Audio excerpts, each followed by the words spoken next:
Sorry about the delay there. We had our meetings go in here till right up to, so appreciate Tulsa getting in. We're actually 3 weeks out today from game day, so um, excited about the progress we made. Had about 10 practices under our belt.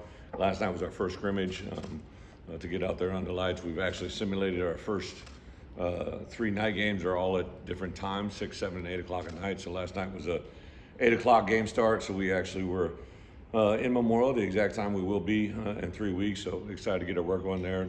Really got through it pretty clean.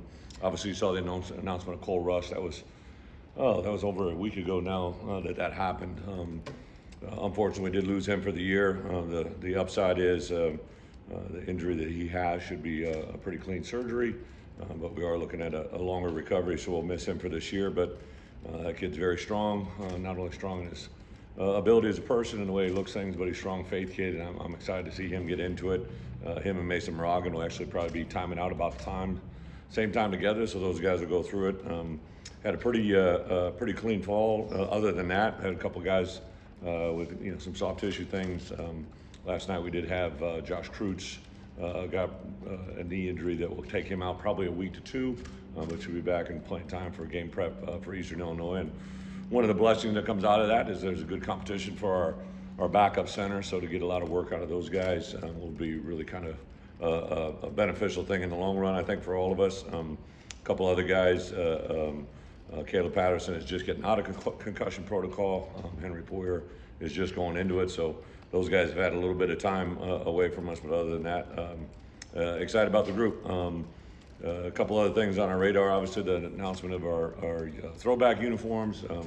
To say our kids were excited about that, to see those would be an understatement. Kind of a steady process. Obviously, Caden Fagan was nominated for a free cliff, so when anytime guys get up for nominations or up for national awards, I kind of do a little bit on them on here in the team room, so I did that, and then when he was nominated for that, I actually tied that into the uniform release and showed him in his modeling career with the uniform on, and our guys were pretty excited. Then we let them see it live yesterday, see the reaction out of that, and then obviously you guys will have the opportunity to see it here today. So I'm excited about that. That's a huge game. Obviously it's later in the season, but I will point out it's also a bye week for the Bears.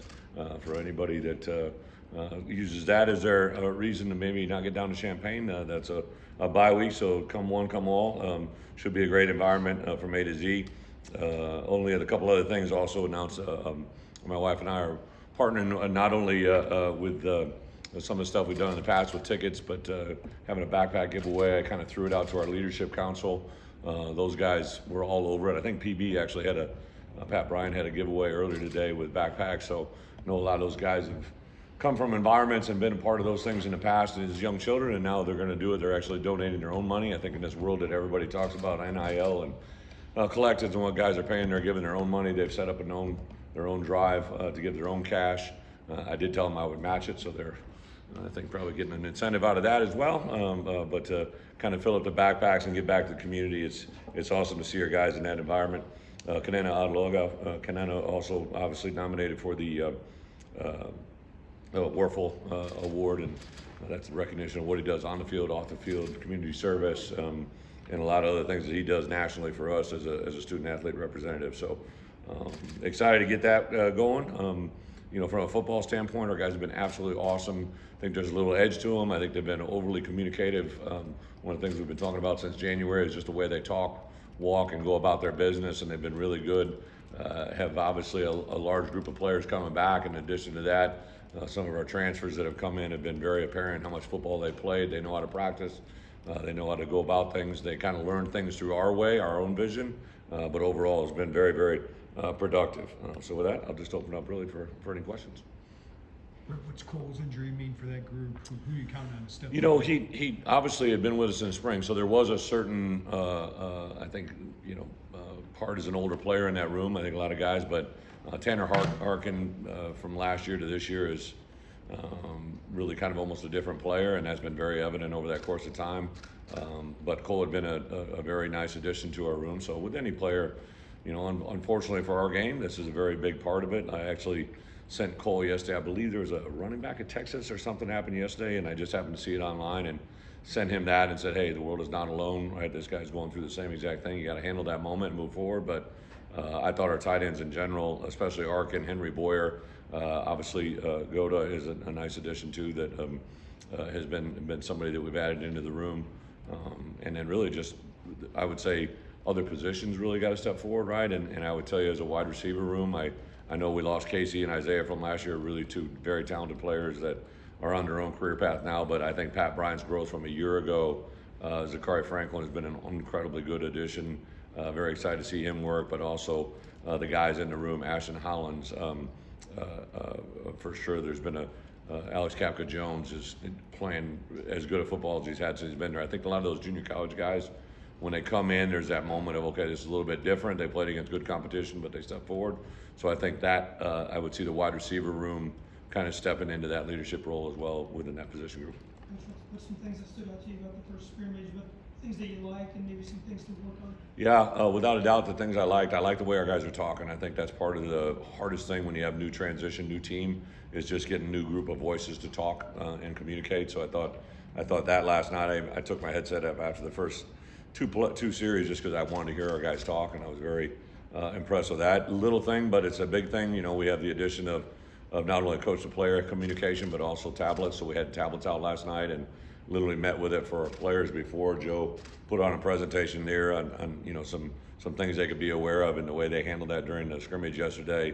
From everything, the feedback from our players and coaches has been overwhelming. We were actually the first team in college football to use those last night of all teams across the country. So we were the guinea pig last night. We'll get it again next Wednesday, and also the Wednesday before we go into our final game week prep. We'll do those three.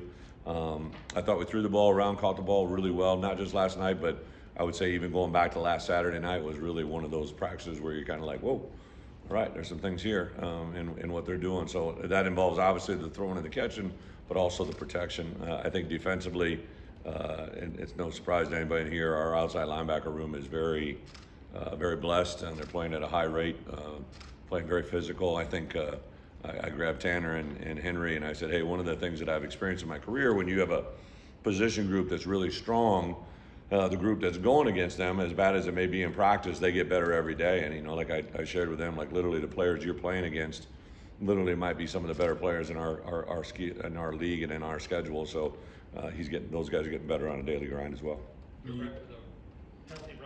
Yeah, I would probably say that was probably one other thing that I don't think Aiden Lawfrey is playing at a very, very high level. I think Caden Fagan, Josh McCray really have had a good fall camp. Josh was a little bit banged up for a little bit, but those three guys in particular. Jordan Anderson, unfortunately, has not completely healed from his quad, but is going to be back with us here sooner than later. And then Khalil Valentine, a true freshman that's come in, is a very explosive athlete, has kind of a different skill set than all those other guys, has his own unique skill set, but is very impressive.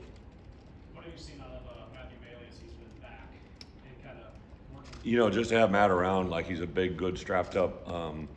He just thinks, walks, talks football. You know, I'm walking the other day, and he's running out of the building. He's yelling up, came in, he kind of gave me some things away from the game that had popped up in the locker room. Just his voice, his maturity, just very conscientious. From a skill set standpoint, he made a play on a tight end out route the other day that just kind of the old Matt Bailey that we've seen. I think him and Miles Scott and Xavier Scott, those three guys in the back end in general, have been a very good glue for us. I think Coach Henry Aaron would tell you that. But also some newcomers in that back end of the flash. Torrey Cox, obviously Terrence Brooks is a good player, but I think Cox in particular, he's a guy that we didn't know a lot about, kind of came in at the last minute, but has been a very, very productive player. And then T. Strain is playing as good a football, had by far his best performance since he's been here last night. You've used the in-home communication during camp the whole time, but what did you like or not like about it during the scrimmage, maybe more of a game setting? Yeah, well, without a doubt, it's players and coaches, right? Literally led off today. I had a meeting in here earlier with the team, and we always go through review, corrections, and highlights and lowlights, and I literally started off with, hey, a key part of this is no one knows what this is like because no one in this room has ever done it, right? So it's really important for the players and coaches to communicate, not just in the actual art of it, like last night, the game, but like today, hey, what did you like? What didn't you like? Is someone saying too much? Is they not saying enough? we got to work on the exact cutoff at that 15-second. There were, I think, 2 occasions last night where Barry was talking and boom, it got cut off, right? So we got to get him used to that, and then also I think set up some proactive signals for him to know, hey, you're at 20 seconds, you got 5 seconds to get this call in, or where it's at. But then a lot of times we snap the ball before the 15-second is off. So there's a little bit of everything from A to Z. And then defensively, whoever wears the headset on the field, right, we've kind of gone back and forth between different position groups to get that person comfortable, and obviously with Aaron Collins, or Aaron and Barry both speaking into it. Brett, Mario Sanders is a guy who I think was limited in Yeah. the spring, but what's he added this fall camp, and how's he kind of fit into that slot? Yeah, to steal the words of Steph this morning, we were going through the scrimmage review, and he just, like said, he's different in his speed, his ability, his burst. Him and Canary both are obviously very fast players. But Mario, when he knows what he's doing, how he's doing it, and where he's supposed to go, he plays at a different level speed-wise. So I think that, and then in the return game, I think he could really help us. But yeah, it's different with him, and he has been full strength. There isn't any limitations on him physically. If you get the pads on with the defensive line, what are you seeing that you have there? Yeah, and I'll clean those edge guys, like, so the front 5, right? Like when we play our 3-down schemes, inside T-Raw has been, we've kind of had a little thing since I've been here. Every year we've had like a senior nose guard come out of nowhere and play really well, and T-Raw is definitely holding up that end of the bargain. I think there's a combo platter of guys behind him, but then at the end position, I would say Briggs is probably the guy that stood out the most, but Alex Bray has been very good. Zeke Holmes, Pat Farrell has flashed. I think those guys in particular, I think they're trying to understand how we're doing things, what we're doing, but also fitting into what their skill sets are and what they can bring us. Some of them, Gentle, Briggs, we don't have a lot of background history, and then to be quite honest, T-Raw and Bray, who are the next 2 guys, and Pat Farrell, they don't have a lot of reps even with us, so we're learning them more and more. Last night, Pat Farrell flashed on a couple plays were pretty impressive. And then the edge guys, Seth, Gabe, Alec. Alec probably played as consistently last night as I've ever seen him play since we've been around him. And then Daniel Brown has been a little bit limited with a back, but he practiced last night at scrimmage, so to get him back out there. We did move JoJo Hayden from inside to outside, and that's been very impressive. He got a little limited with his shoulder, but he, in the practices he was out there, have been very good. And then also Demetrius John is another guy that we transitioned from the defensive end to outside backer room, and he was, I believe, his 3rd or 4th practice last night, was pretty impressive. But the guy that probably jumps out to everybody is Joe Barnum, a freshman who incredibly strong. He's got more twitch than you probably thought. Very powerful. He's got a knack for the rush game.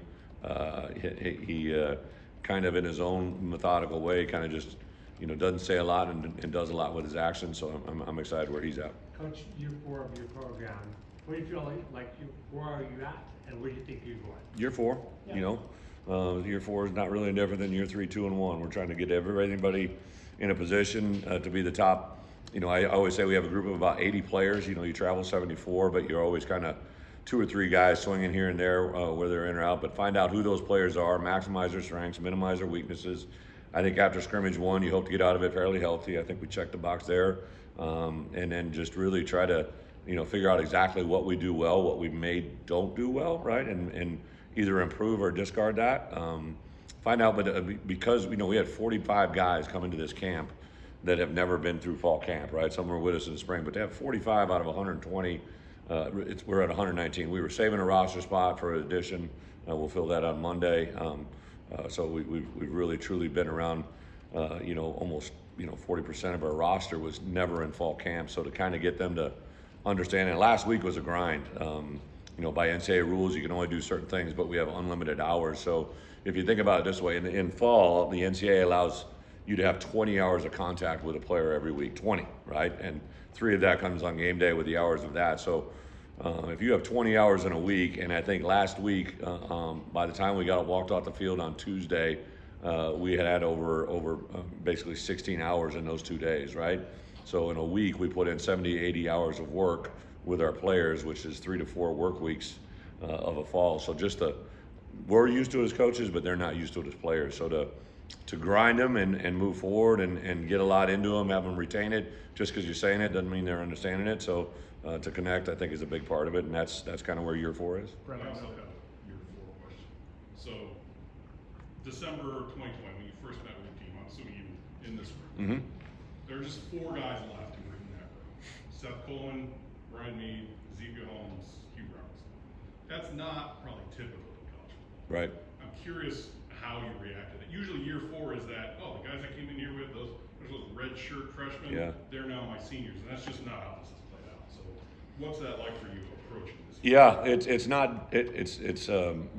different for us where we are right here right now, but it's not really different for other college football programs, right? This is happening kind of all over the place. When I took the job, I told Josh with the transition of the portal and the NIL coming in, I knew this was going to be a very flexible roster. I think you just got to understand that. That's why I kind of made a point during media days, even though, they may not have been with us, we've added a huge pool of players that have started college football at other places. The challenge is to get them to how we think, how we do. So I had all of our coaches after that first week met with anybody that hadn't been in our program in the fall before and just find out how they're doing with 4 things. Obviously football, which is not just the football side of it, but the mental side of learning how we say things, what we do, what phrases mean, fueling and hydration, meeting room environment. So how do they learn in the classroom? And the 4th thing and the biggest thing is just all the things once they leave the building. How's their housing? How's their transportation? How are they getting back and forth? How is the environment that they're living in? Are they able to sleep? Is their air conditioning working, right? Because we think those things matter and to make our kids understand that. But I would say overall, like today, I look over there because T-Ross sits right there. Briggs sits here. Gabe Backus sits right there, right? Like I look because I see these guys, and even though they may not be guys that have been with us the whole time. They've been with us and they understand us, right? T-Raw and Dennis Briggs put together a packet on their own, unsolicited, because they've heard JMO teach and preach to them about what it means to be a D lineman in his program.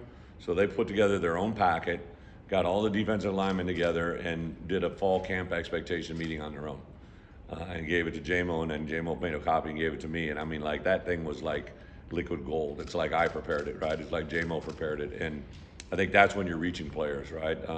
I grabbed Zakari, I forget after what practice, but Zakari can catch the football, right? Zakari can play the game, right? It's pretty obvious. You watch him, like the first time I watched him live, I was like, okay, well, that's what I saw on film, right? And then, but there's certain elements that just his football IQ, his awareness. He literally played 3 different positions last night. He knows exactly what he's supposed to do. He knows what others are doing. He's encouraging others. I went up to him and said something. We the first day we're in full pads. We always run a drill called a Illini drill, which is a physical drill that involves blocking and running the ball. Obviously, that didn't come up. The Illini drill did not come up in my recruiting weekend with Zakari Franklin, right? But he jumped in there, like most guys got 1 rep. He jumped in there twice just because he wanted to prove where he was at. And he went against Matt Bailey, right? Which he's probably given up a significant size thing, and he went in there and fought his tail off, right? So just when you're reaching the guys that are just in here for the first time, or T-Rod's case, he's a transfer. This is his 3rd year. He's one of us. Like, I forget that I didn't recruit him, right? Like, those guys make a big impact in helping that scenario. Do one more after this one. Luke Allmeyer's talked about his desire to play more free and loose and not be. He talked to you about that? Yes, he told us about it, and not be afraid to make mistakes. Have you seen that come out of him on the field, particularly last You got what you want to write. You just want me to add to it, right? Pretty much. Luke, I think, has done 3 things since last year to this year. His depth and knowledge and understanding of what we're doing here overall is light years away from where it was a year ago. I think to live it as a 9-game starter, to sit back and watch it while obviously Paddock finished out the last couple games, to go through January, February, March before we even hit the practice field and hear his voice come out in the weight room, in the locker room, in the team exercises, then to see him last spring grow every day, and then this fall so far through these first 9 practices, I think he has a better understanding of everything from early down expectations, 3rd down reality, red area. He just gets it better and understands. He's a smart kid. He wants to be good. He's a very intentional relationship person. If he wants to have a relationship with you, he's very direct on how he makes that happen. As far as playing free, and like I don't know where that's relating to, but I would tell you a quarterback that knows what he's doing and how he wants to get there plays very, very well, right? And he has the ability that, in my opinion, separates other quarterbacks. It's all good and great teaching tape when you call this play and the play is there and it happens, right? What he's really made a great job of doing is he's able to adjust and modify when things aren't well, right? He's got incredible feet. He's very intelligent. He's got a good feel for the game, and that allows him to play at a level that I think is going to help us win. Bret, 4 new Last assistants. question. Yeah. I know 3 of them were here in the spring, and you held hired Corey back intentionally, but has that new staff members you implementing into your new system work exactly the way you wanted it to? If you'd asked me just about Corey, Just all 4 well, of them? well just Corey, one- first off, yeah. to your point, to come in under the pretense that he did, he came in really after spring ball, after spring recruiting. He got to work with the guys in June, but in June you can't really do full throttle. It's like limited exercise. He's built a relationship with those corners. I think you'll hear them say that today.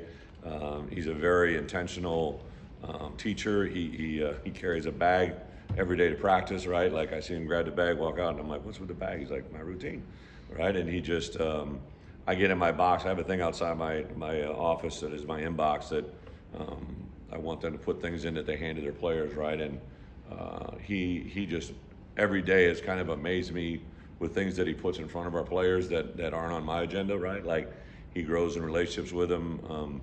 If a guy doesn't want to eat, he'll make him send a picture, show him what he's eating, or he'll go down and eat with them. Just super impressed with who he is. I think Aaron can feel it. Defensive staff in general can feel it. Each of them have their own way. Archie's a very intelligent. Archie's a future coordinator. He's very gifted athletically in an academic way that he sees the game. A lot more than just linebacker play. He gets it, feels it, understands it. I've been very impressed. I think our linebackers really love where he's at. And then Clint, who joined us literally right before spring ball, he inherited a room that was very talented, but they'd also been coached by some really good coaches that I knew there was going to be this expectation level, and I think he's really done a nice job of massaging into that moment, creating his own workspace and see where it is. And then on the flip side of it, Step, I don't know if I've ever seen, there was only one change in that offensive room, and it was Step. And just his infectious personality, the receivers have been incredibly responsive to him. Our receivers are playing, in my opinion, the best they've ever played since I've been here. We're a really big group, which is a little bit different, right? Obviously, Isaiah had a lot of production, but you start looking at, obviously Pat, Kapka Jones, Malik Elzy, Colin Dixon, Zachary Franklin. You got these guys that have really big stature. Obviously, Canary and Rio are kind of smaller guys in nature, but across the board, and then just in the staff room, the positivity, the creativity, the energy that Step has brought in there and allowed Barry to be him is very, very evident. It's fun to watch. Thank you, guys. Thank you.